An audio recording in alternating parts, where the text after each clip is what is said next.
过来消息，咱来看新竹县的竹北有一间在地经营10外档路卖越南法国米香的市场的档啊，伫礼拜开始陆续传出讲有民众食了身体出现吐、骨流，佮有发烧所以怀疑讲可能是食物中毒。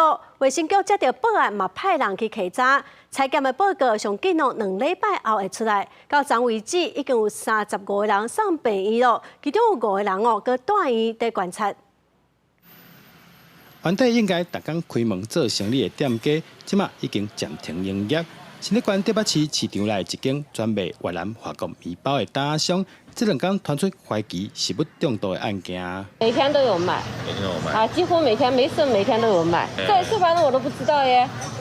我还说这2天怎么没开门的？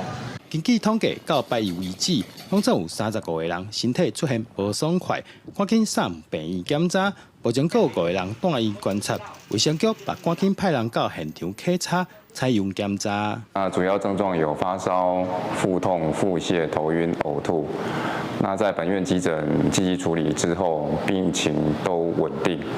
那我们也依据他的病情，依法通报卫生局来做进一步的调查。通知的人数约有35人，那目前仍有5人住院当中，总共采检了12样检体进行检验，那最快2周会有一个结果报告。